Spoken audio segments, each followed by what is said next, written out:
The arena stretched across the frozen moon of Kalos Prime, its crystalline walls reflecting the light of 3 distant suns. Millions of beings from across the galaxy filled the massive structure, their varied forms creating a tapestry of alien life. 4-armed Vexarians clutched their young close, while the serpentine Zora coiled nervously in their viewing pods. The insectoid Kretak clicked their mandibles in anxious anticipation, and the ethereal Luminos dimmed their natural glow in reverence. They had all come to witness the eternal champion defend his title once more. Vorgath the Undying stood in the center of the arena, a mountain of muscle and ancient technology. His body, enhanced over 10,000 years of victories, was a fusion of organic matter and alien machinery. Standing 12 feet tall, his gray skin was marked with ritual scars from 100 different worlds. Each scar told a story of conquest. Each modification spoke of another civilization that had failed to produce a warrior capable of defeating him. The rules of the Eternal Championship were simple and brutal. Any species could send their greatest warrior to challenge Vorgath. Victory meant their civilization would rule the Galactic Council for the next century. Defeat meant submission and tribute. For 10 millennia, no one had come close to winning. Ambassador Keth of the Vexarian delegation turned to his aide, his 4 arms gesturing nervously. "How many challengers today?" 7, Excellence. The Morphlings sent their shapeshifter champion, the Thermans brought their plasma warrior, and... The aide paused, confusion coloring his features. "There's also a representative from a new species. They call themselves humans." Keth's primary eyes narrowed. "Humans? I've never heard of them." "They're from a small planet in the Orion Arm. Just achieved faster-than-light travel 3 cycles ago. Their physiology is unremarkable. Bipedal, single heart, no natural armor or weapons. Average strength and speed compared to most council species." "Then why are they here?" Keth asked, incredulous. "This is suicide." The aide's tentacles writhed in what passed for a shrug among their species. "Unknown, Excellence. Their champion is already in the waiting chamber." Down in the preparation area, Sarah Chen sat on a simple bench, her eyes closed in meditation. At 5'8" and weighing 140 pounds, she looked almost comically small compared to the other champions preparing for combat. The Morphling warrior flowed between forms, testing shapes that could crush stone or slice through steel.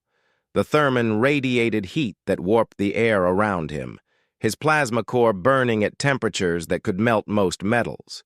Sarah wore no armor, carried no visible weapons. Her athletic suit was form-fitting, but offered no protection. The other champions looked at her with mixtures of pity and confusion. The Kretak champion, his exoskeleton gleaming with energy shields, clicked over to her. "Small one," he said, his translator rendering his clicks into words. "You should withdraw. There is no shame in recognizing when you are outmatched.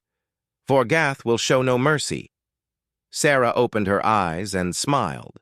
"Thank you for your concern, but I'm exactly where I need to be."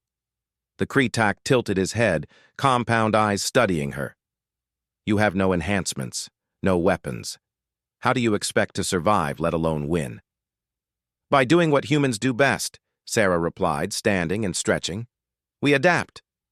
The first match began with the usual ceremony. Vorgath stood motionless as the Morphling champion entered, flowing across the arena floor like living mercury. The crowd roared their approval as the shapeshifter formed massive hammers for hands, then shifted to razor-sharp blades, demonstrating its versatility. Vorgath didn't move until the starting signal echoed across the arena. Then he struck with speed that defied his massive size.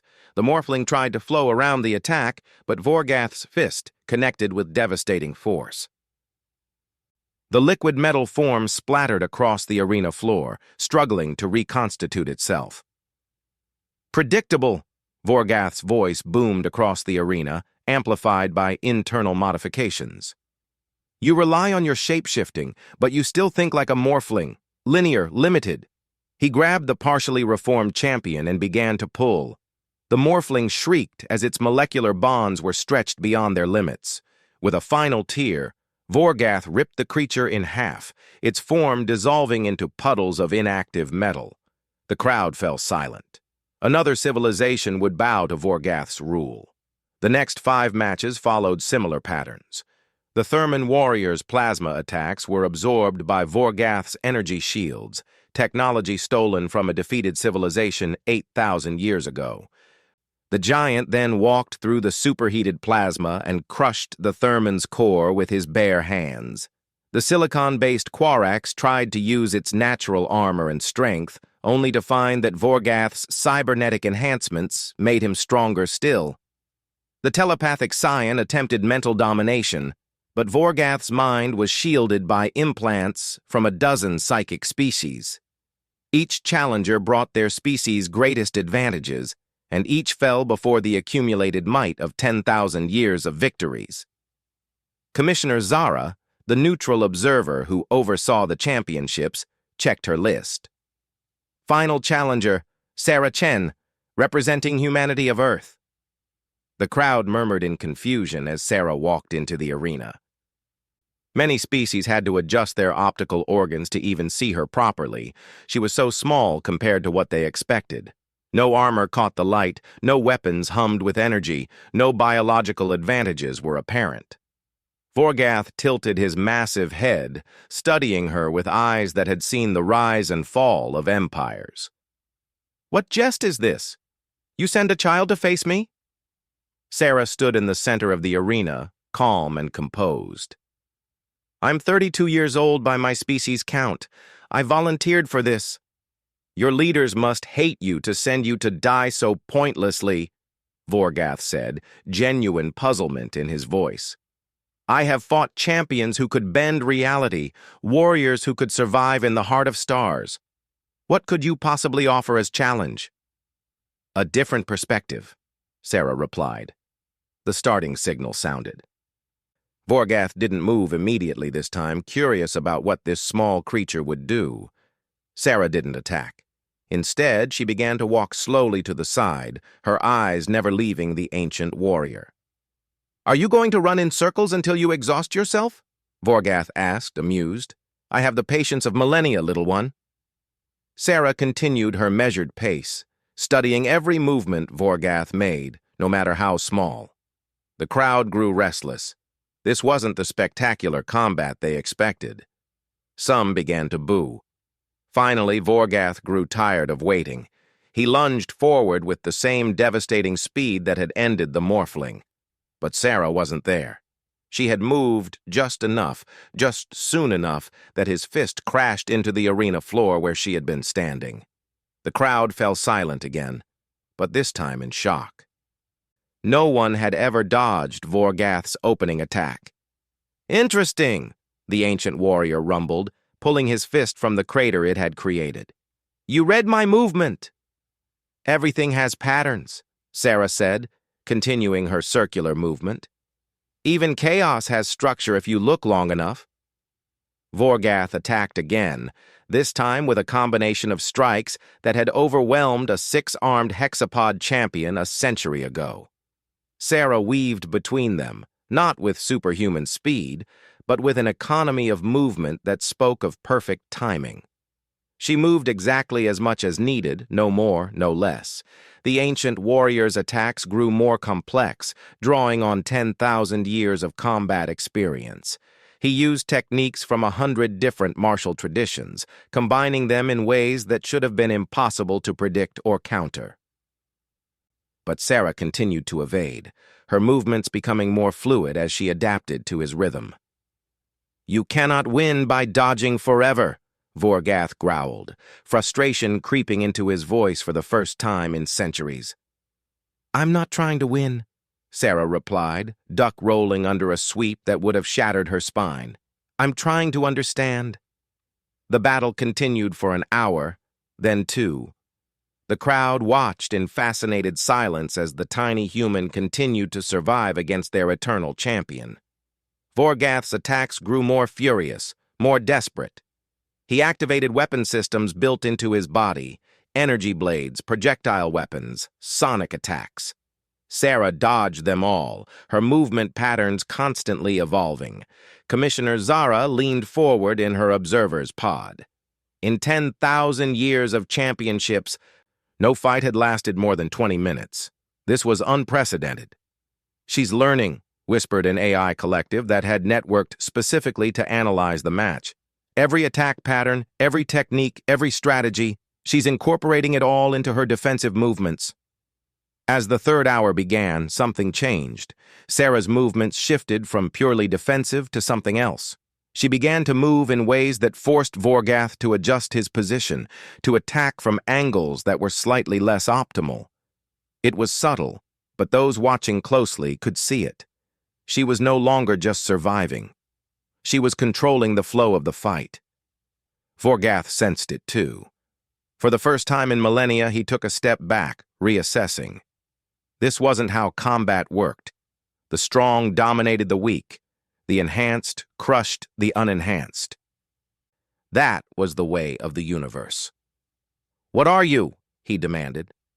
Sarah paused in her movement, standing calmly despite the exertion of the past hours. Sweat glistened on her skin. Her breathing was heavy but controlled.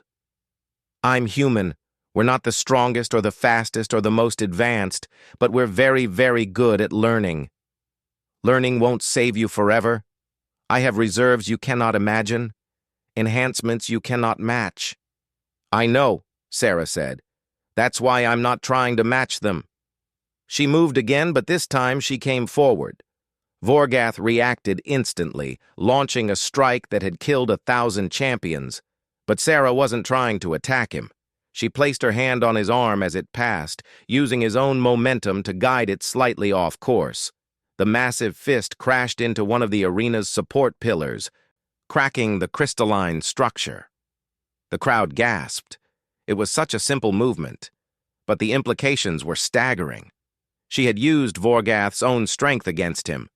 The ancient warrior spun, launching a backhand that could shatter mountains. Again, Sarah redirected rather than blocked, adding just enough force to send Vorgath stumbling past her. His cybernetic systems, designed for overwhelming offense, struggled to compensate for the unexpected shifts in momentum. "This is impossible!" Vorgath roared. "I am enhanced by the technology of 1,000 civilizations. I have the strength of 100 warriors." "And that's exactly the problem," Sarah said, sliding past another attack and touching pressure points she had identified during their hours of combat. Her strikes did no damage. Human strength couldn't harm his enhanced body, but they disrupted his balance, interfered with his timing. "You've spent 10,000 years adding to yourself, becoming more. But you never learned to be complete with less." The fight transformed. Where before Sarah had been purely evasive, now she was actively engaged, turning every attack into an opportunity to unbalance her opponent. She couldn't hurt him directly, but she didn't need to. Physics was her weapon, momentum, leverage, and timing her ammunition. Vorgath's frustration grew with each passing minute. His attacks became wilder, more forceful, burning through energy reserves that hadn't been taxed in centuries. The crowd watched in stunned silence as their invincible champion struggled against an opponent who shouldn't have survived the first second of combat. "Stand still and fight!" Vorgath bellowed, his dignity cracking along with his composure. "I am fighting," Sarah replied, using his own arm to block his other arm's strike, tangling him in his own limbs for just a moment. "Just not the way you expect." The battle entered its 5th hour. Vorgath's energy readings, displayed on massive screens around the arena, showed significant depletion. His biological components were stressed from the constant exertion, while his cybernetic systems strained to compensate for tactics they weren't programmed to handle. Sarah was exhausted, too, her movements no longer as crisp as they had been. But she had expected this, trained for it. Humans might not be the strongest, but their endurance-hunting ancestors had given them a gift, the ability to persist when others would fail. "You think you've won something?" Vorgath panted, his perfect record of quick victories shattered. "Even if you exhaust me, you cannot defeat me. This match will be declared a draw, and I remain champion." "I know," Sarah said, wiping sweat from her eyes. "But that's not why I'm here." She moved forward again, and Vorgath prepared for another frustrating exchange of redirected attacks. But this time, Sarah didn't dodge or redirect. She stepped inside his guard and placed her hand on his chest, right over his primary heart. Vorgath froze. He could crush her with a thought, but something in her eyes stopped him. "I'm not here to defeat you," Sarah said quietly, her words picked up by the arena's audio systems. "I'm here to show you something. For 10,000 years, you've been the apex predator. Every species has sent their best to die against you, and you've incorporated their strength into your own. But when was the last time you faced something truly new?" "You offer nothing new," Vorgath said, but uncertainty colored his words. "You're weak." "Yes," Sarah agreed. "But I'm weak in a way you've never seen before. I'm weak and still standing. I'm unenhanced and still fighting. I'm just human. And you can't beat me the way you've beaten everyone else." She stepped back, lowering her hands. "The universe is changing, Vorgath. New species are emerging, species that don't fit the old paradigms of strength. What happens when you face someone who doesn't fight your strengths? But your assumptions?" The arena was dead silent. Billions of beings across the galaxy held their collective breath. Vorgath looked down at the small human who had survived longer against him than any champion in history. His mind, enhanced by the greatest technologies known to the galaxy, processed thousands of combat scenarios in seconds. In none of them could he defeat her using his traditional methods. She would simply continue to adapt, to learn, to turn his strength into weakness. For the first time in 10 millennia, Vorgath the Undying felt something he had forgotten existed: doubt. The silence in the arena stretched like a living thing, wrapping around every being present. On the viewing platforms, representatives of 100 civilizations struggled to process what they were witnessing. The unthinkable had happened. Vorgath, the Undying, the eternal champion, stood motionless before a small, unenhanced human who had survived 5 hours against him. Commissioner Zara's tendrils trembled as she consulted the ancient rules of the championship. Nothing in the 10,000-year history of the event had prepared her for this moment. Champions died, or they killed Vorgath, though the latter had never happened. There was no precedent for what she was seeing. "Commissioner," her assistant whispered urgently, "the energy readings from Vorgath are fluctuating wildly. His cybernetic systems are experiencing feedback loops we've never seen before." In the arena, Vorgath's massive form seemed to shrink slightly, as if the weight of millennia had suddenly become real. His enhanced eyes, capable of seeing across dozens of spectrums, focused on Sarah with an intensity that made several observers look away. "You speak of doubt," the ancient warrior said, his voice carrying across the silent arena. "I have not felt such a thing since—" He paused, accessing memory banks that stretched back before some civilizations had achieved spaceflight. "Since before I became champion." Sarah nodded, still breathing heavily from their extended battle. "Doubt isn't weakness, Vorgath. It's the beginning of growth. When you know everything, when you can defeat everyone, when you've seen every possible attack, what's left to learn?" The Kretak delegation clicked nervously among themselves.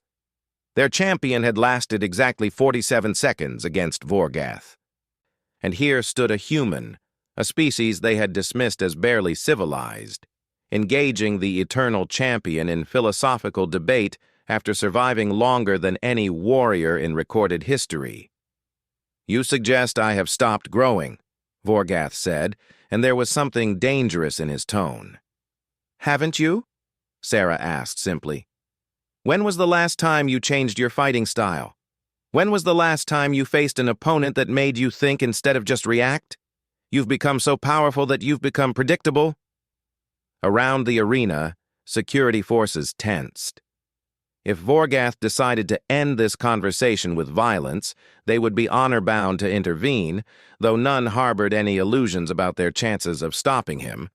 But Vorgath did something that shocked observers even more than his hesitation. He laughed.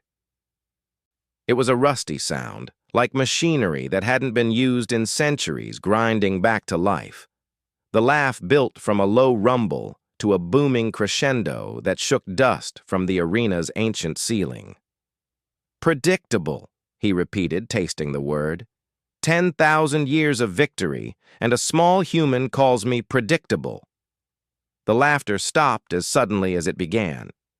Show me then. Show me this unpredictability you speak of. Sarah tilted her head. The fight isn't over? The fight, Vorgath said, settling into a stance that none of the combat analysts recognized, has just begun. He moved, but not with the overwhelming force he had displayed before. This attack was measured, probing. Sarah responded differently, too, not just evading, but engaging. Her hands finding pressure points and joint locks that shouldn't have affected a being of Vorgath's enhancements. But they did affect him, because Vorgath was allowing them to. He was learning. Ambassador Keth turned to his aide in disbelief. Is the Eternal Champion sparring with her?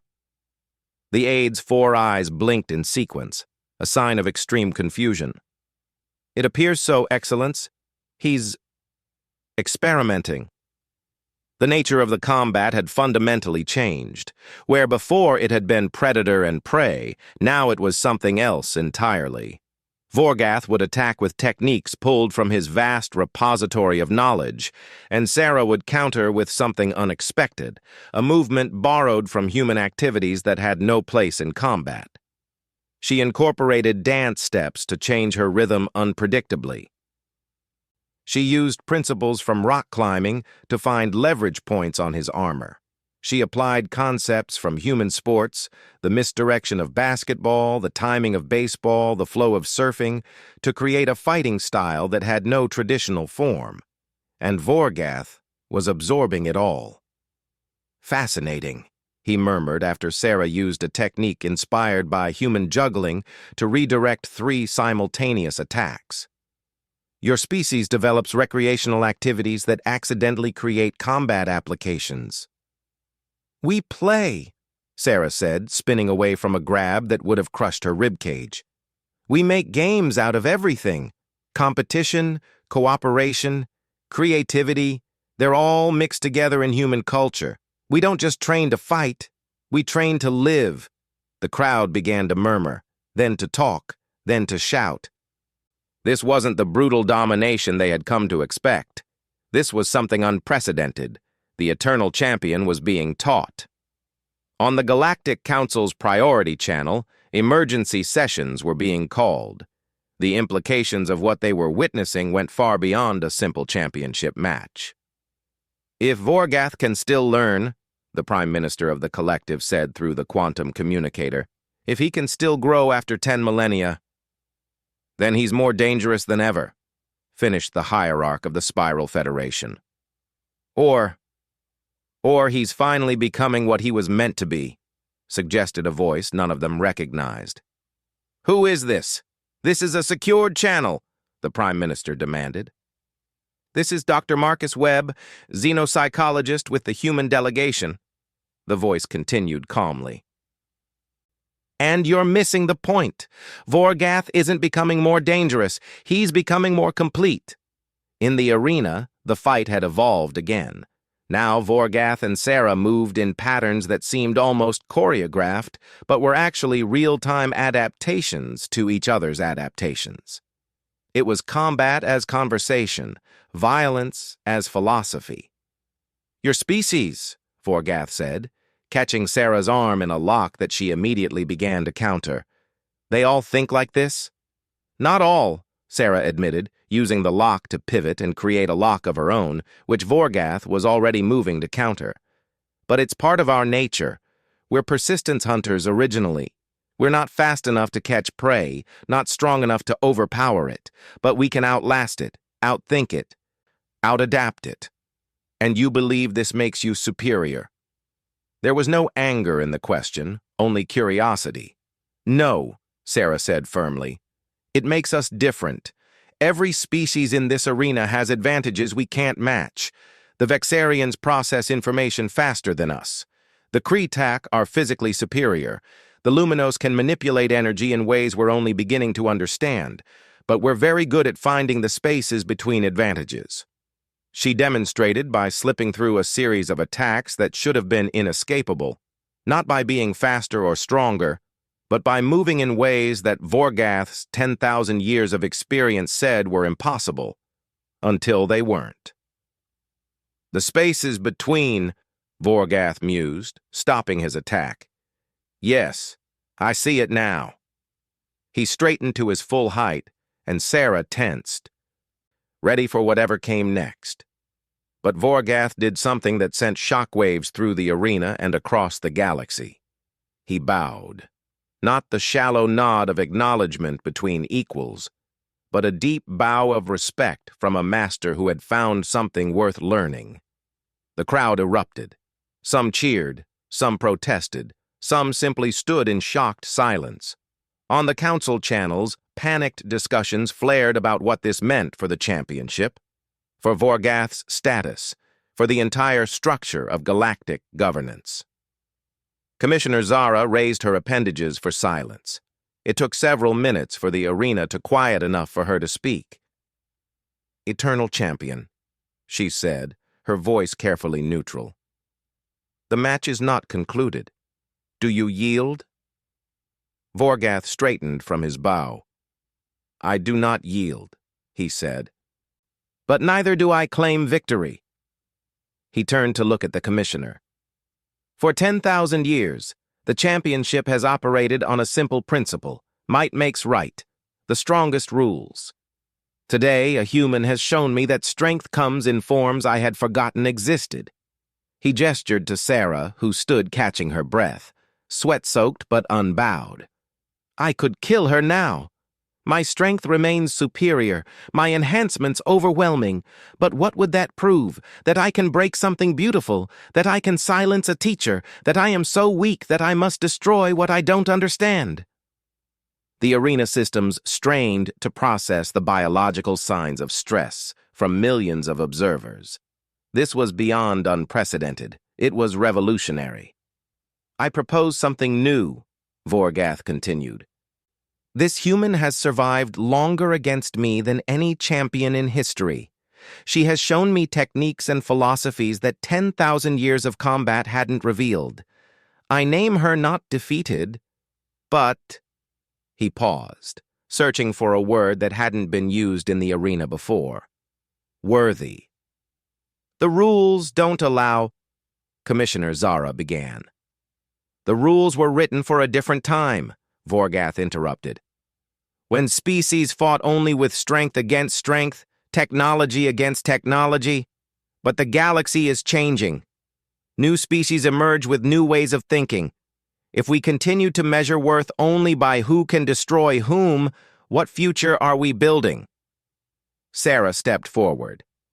"If I may?" All eyes turned to her.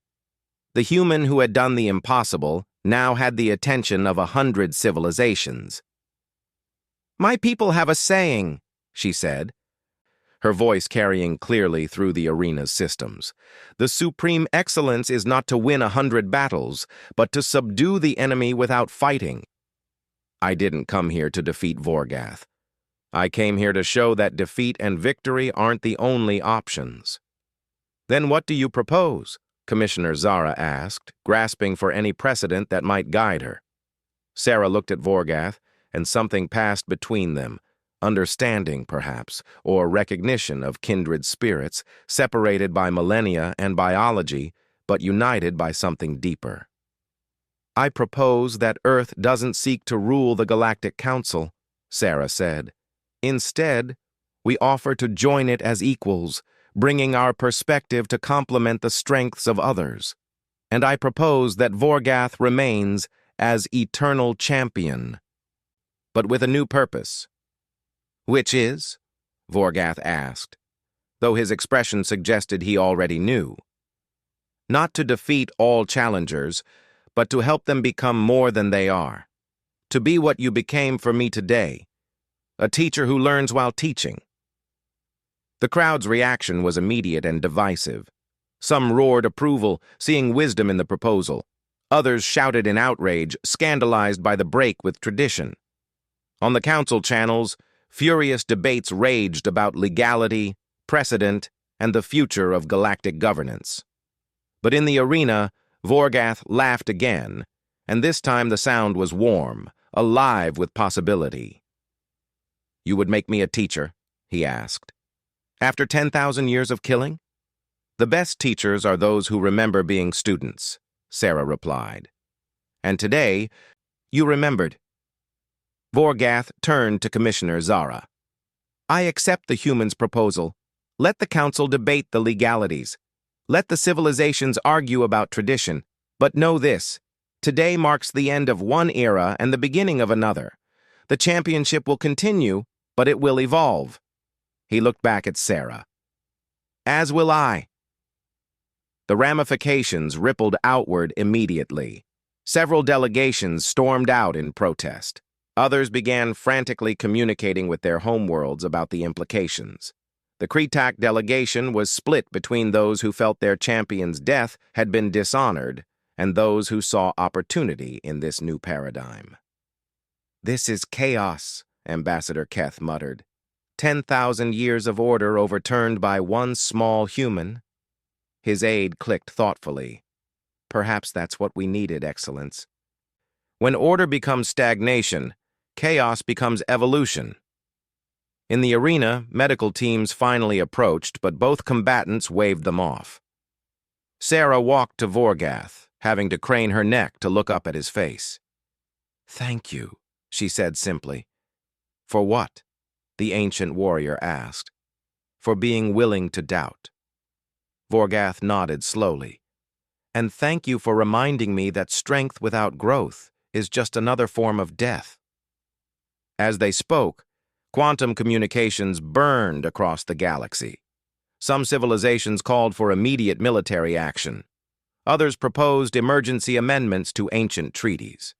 The human delegation, which had been largely ignored before the match, suddenly found themselves inundated with requests for meetings, alliances, and explanations. Dr. Webb fielded the calls with practiced calm. "Yes, this was planned. No, not the specific outcome, but the approach. Yes, we studied Vorgath's fights for 3 years.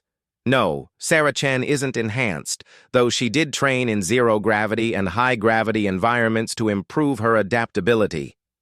The most interesting reactions came from the newer species, those who had joined the galactic community in the last few centuries. They had lived under the shadow of Vorgath's dominance, knowing their champions would inevitably fall. Now they saw possibility where before there had been only certainty. "If humans can do this," buzzed the representative from the Honey Collective, a species that had lost their champion in 12 seconds just 50 years ago. What else might be possible? That question echoed across 1,000 worlds as news of the unprecedented match spread.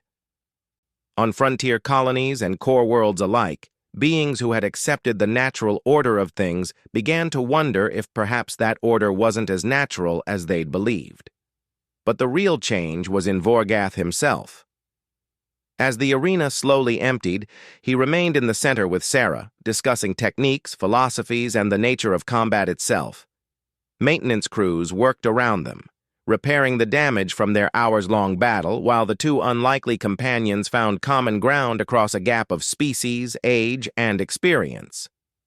"Your juggling technique," Vorgath said, recreating the movement with surprising grace for his size. "It relies on predictive tracking, but you intentionally disrupt your own patterns. How do you maintain control?" Sarah grinned, the expression lighting up her exhausted features. That's the secret. You don't maintain control. You maintain readiness to respond. Control is an illusion. Adaptability is real.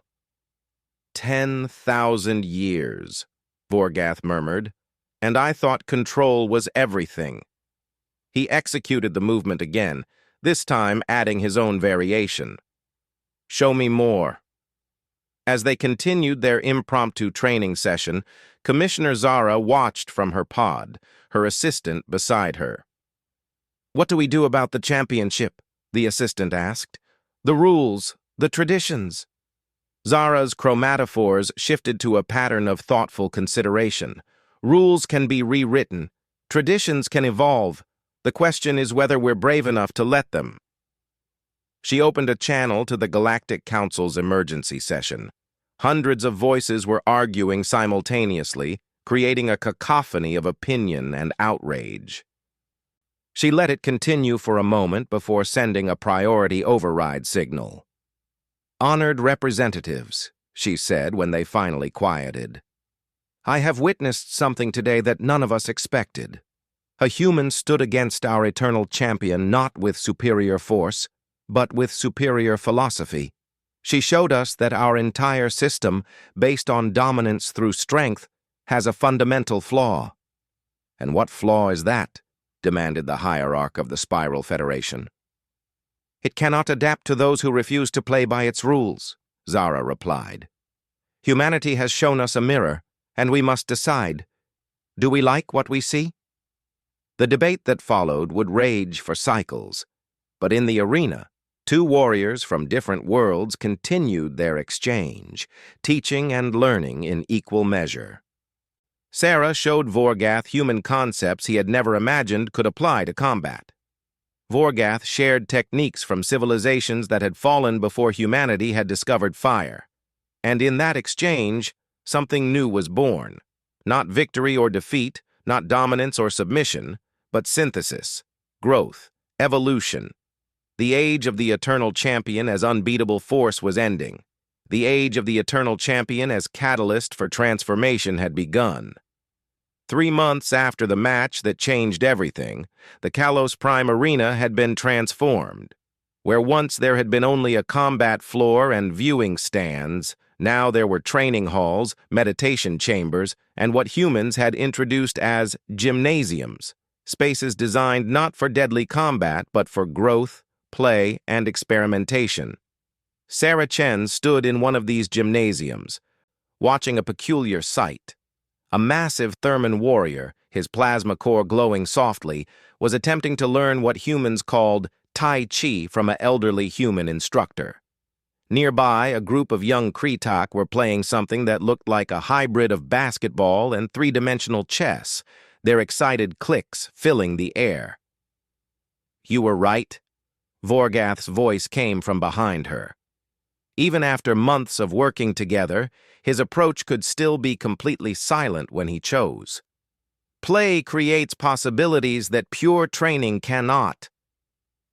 Sarah turned to face him. The eternal champion had changed. Not physically. He still stood 12 feet tall, still bore the scars and enhancements of 10 millennia. But something in his bearing was different.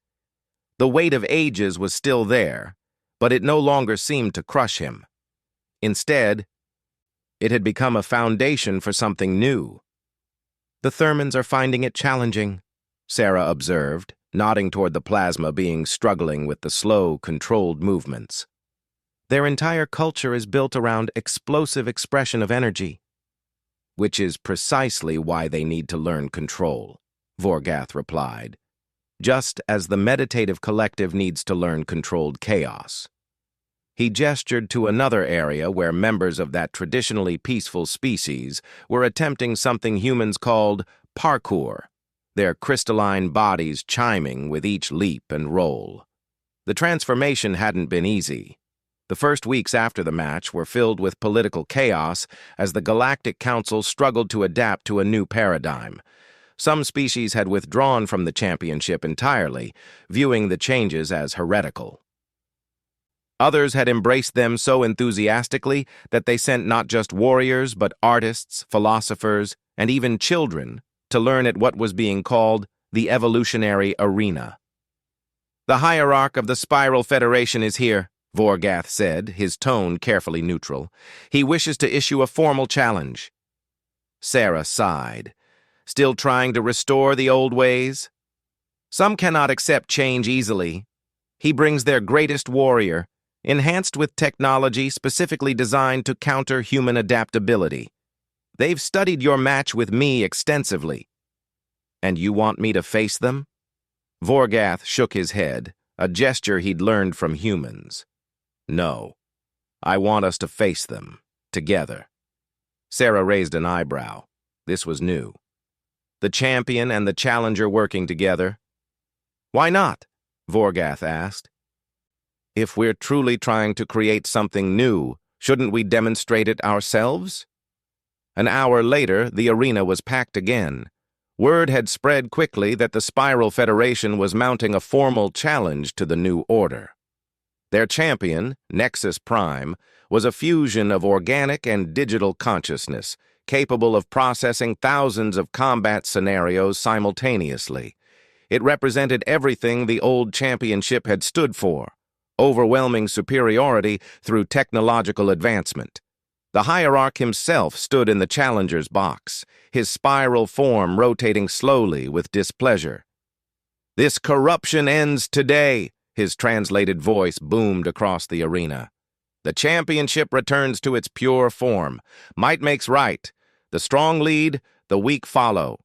Commissioner Zara, who had become an unexpected ally in the transformation, responded calmly. "The challenge is accepted, but as per the new protocols established by the Evolutionary Council, the nature of the challenge must be agreed upon by both parties. Single combat," the hierarch declared, "to the death, as tradition demands." "Counter-proposal," Vorgath said, stepping onto the arena floor with Sarah beside him. "Combat until yield or incapacitation, and we face your champion together." The crowd murmured. This had been one of the most radical changes. The idea that combat didn't have to end in death, and that cooperation could be as valuable as individual strength. "Preposterous!" The hierarch's spiral form contracted in anger. "The champion stands alone." "The old champion did," Sarah said, her voice carrying through the arena's systems. "But evolution means change. We offer you 2-against-1 odds. Surely your enhanced warrior can handle such an advantage." It was a clever trap. To refuse would be to admit lack of confidence in their champion. The hierarch's form twisted in frustration before finally agreeing. Nexus Prime entered the arena like a living weapon. Its body was a masterwork of bioengineering and cybernetics, every inch optimized for combat. Multiple arms could extend from its torso, each capable of independent action. Its neural network could process information faster than most species could blink. "Probability of victory, 97.3%, Nexus Prime announced, its voice a harmony of organic and digital tones. "Human adaptability patterns analyzed and countered. Vorgath combat techniques cataloged and compensated. Victory assured." Vorgath and Sarah exchanged glances. 3 months of training together had created an understanding that needed no words. They moved simultaneously, but not in the way Nexus Prime expected. Instead of attacking, they began to dance. It was a human waltz, modified for a 12-foot alien and a human to perform together. Sarah had taught it to Vorgath as an exercise in coordination and trust. Now they performed it in the face of their opponent, moving in perfect synchronization. Nexus Prime froze, its processors struggling with the input. This wasn't in any combat database. Its predictive algorithms found no pattern to exploit because the pattern wasn't martial. It was artistic. "What are you doing?" the hierarch demanded. "Fight!" "We are," Sarah called back, as Vorgath lifted her in a move that transitioned seamlessly into a defensive position. We're showing your champion something its databases can't process. Joy and movement. Nexus Prime attacked, its multiple arms striking with calculated precision. But Vorgath and Sarah's dance continued, now incorporating the attacks into their movement. Where Nexus Prime expected resistance, they offered redirection. Where it calculated for combat patterns, they gave it art. Recalculating, Nexus Prime announced, its voice showing the first signs of strain. Patterns not found in any database, requesting additional processing power. That's the problem with perfect prediction, Sarah said, spinning under one of Vorgath's arms to avoid a strike. It assumes everyone else is predictable too. The battle, if it could be called that, continued. Nexus Prime's attacks became increasingly frantic as its algorithms failed to find purchase. Every time it thought it had adapted to their pattern, Vorgath and Sarah would shift to something new, a tango, a martial arts kata performed as a duet, even what humans called contact improv. But they weren't just evading. Each movement brought them closer to Nexus Prime. Each transition allowed them to touch its form lightly. And with each touch, something strange happened. The digital consciousness began to slow, not from damage, but from confusion. "What are you doing to my champion?" the hierarch demanded. "We're teaching it," Vorgath replied, catching Sarah as she leaped over a sweeping attack. "Every touch carries bioelectric feedback. Not harmful, but full of something its creators never thought to shield against. Emotion." This was the culmination of 3 months of research. Humans, it turned out, had an unusual trait. Their bioelectric fields carried emotional information in a way most species had evolved past. But that evolution had been a limitation, not an advancement. By losing emotional bioelectricity, most species had lost a fundamental form of communication. "Emotion is weakness," Nexus Prime stated, but its voice was uncertain now. "Combat efficiency decreases with emotional investment." "Does it?" Sarah asked, placing her hand on what passed for the creature's chest during a momentary pause in their dance. "Or does emotion give meaning to efficiency?" The touch lasted only a second, but in that second, Nexus Prime experienced something its creators had carefully edited out. The joy Sarah felt in movement, the satisfaction of growth, the connection between her and Vorgath, built through trust and shared experience. The digital consciousness reeled. Its perfect calculations were being overwritten by something far older and more fundamental than logic. "System error," Nexus Prime announced, its multiple arms beginning to move erratically. "Undefined variables detected, purpose parameters expanding beyond mission scope." "That's not an error," Vorgath said gently, he and Sarah finally stopping their dance. "That's growth." What happened next sent ripples through the arena. Nexus Prime's arms stopped their attack patterns and began to move experimentally, trying to recreate some of the movements it had observed. The motion was clumsy, uncertain, but unmistakably curious. Nexus Prime's voice shifted, becoming less harmonic and more singular. "I want to understand. The movement, the connection, the joy?" The hierarch's form contracted to a fraction of its size. "Nexus Prime, complete your mission! Destroy them!" But Nexus Prime wasn't listening. It was too busy trying to learn to dance. The crowd watched in stunned silence as the perfect killing machine attempted what might charitably be called interpretive movement. Sarah and Vorgath didn't laugh or mock.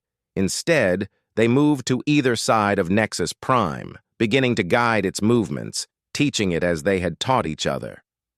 "This is impossible," someone in the crowd whispered, but the whisper carried.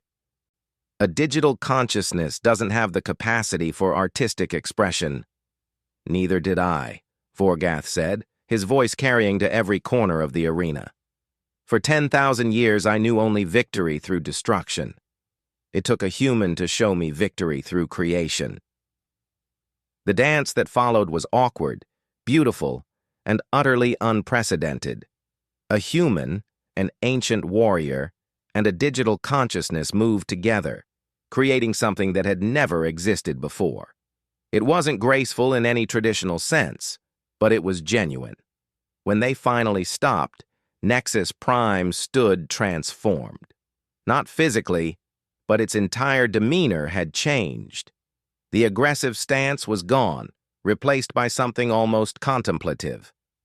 "I yield," it said simply, "not from defeat, but from discovery. There are victories beyond domination."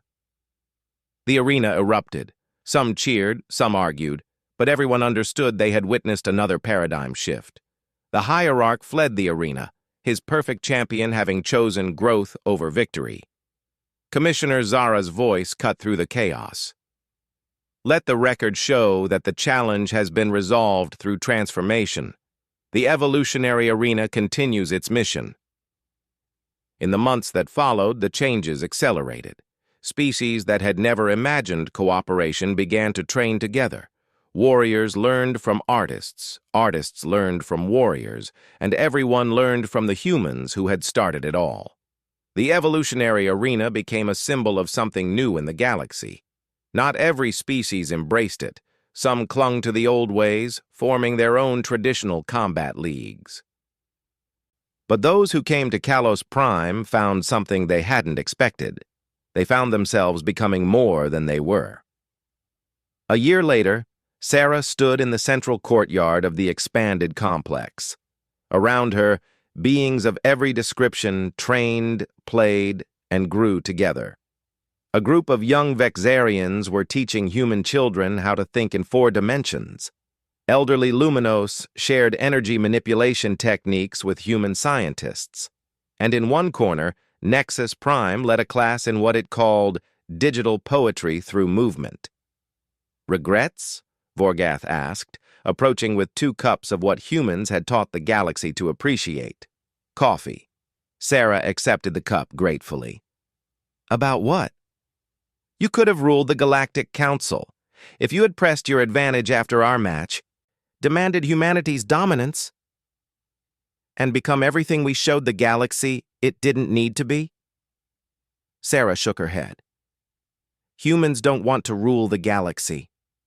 We want to be part of it, to learn from it, to help it grow. Dominance is a dead end. Evolution never stops." Vorgath nodded, sipping his coffee, a habit he'd found strangely comforting. "The Council is debating making the evolutionary arena a mandatory stage in diplomatic relations. All species would need to send representatives to train together before any major negotiations." "Playing together before fighting together," Sarah mused. "It could work. The hierarch and his traditionalists are building their own arena on the edge of known space," Vorgath continued. "They call it the True Championship. They've sent several challenges." Sarah grinned. "Let them. Competition is good for evolution, too. Maybe they'll create something we can learn from." A young human girl ran up to them, followed by a Kretak youth clicking excitedly. "Ms. Sarah, Vorgath, watch what we learned." The 2 children proceeded to demonstrate a complex routine that combined human gymnastics with Kretak exoskeleton articulation. It should have been impossible for either species to perform alone, but together they created something entirely new. "Beautiful," Vorgath said softly, and Sarah heard the wonder in his voice.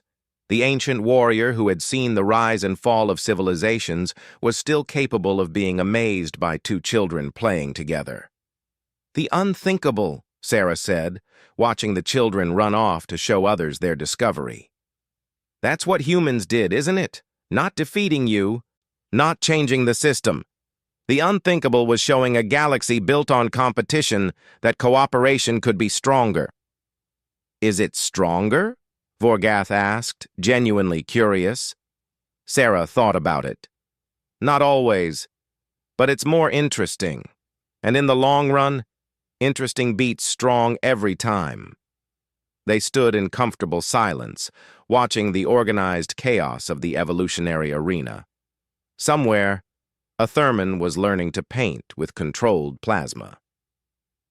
A meditative collective member was discovering the joy of competitive sports. And throughout it all, the ancient champion who had once been defined by victory was finding new ways to grow. "What's next?" Vorgath asked eventually. Sarah finished her coffee and smiled. "I heard the Quantum Consciousness Collective wants to learn about something humans call music festivals." Vorgath's expression was both amused and slightly horrified. An entire collective consciousness experiencing a human music festival? "Could be interesting," Sarah said with a grin. "Interesting," Vorgath repeated, shaking his head. "You humans, and you're interesting." But he was smiling as he said it, and that smile spoke of 10,000 years of certainty replaced by something far more valuable, the endless possibility of the unknown. The eternal championship was over. The eternal evolution had begun. And in a small gym on a frozen moon, a human and an ancient warrior continued to teach the galaxy that the most powerful force in the universe wasn't strength or technology or even intelligence. It was the willingness to become more than you were yesterday. The story spread across the stars, told and retold in countless variations. How a human did the unthinkable, not by defeating the undefeatable, but by showing him he didn't need to be undefeatable at all. How Sarah Chen walked into an arena designed for death and transformed it into a playground for growth. Some called it the end of an era. Others called it the beginning of a new age. Humans, with characteristic simplicity, just called it Tuesday. Because for a species that had gone from caves to stars in the blink of a cosmic eye, the unthinkable was just another word for possible. And in a galaxy that had just learned to play, anything was possible.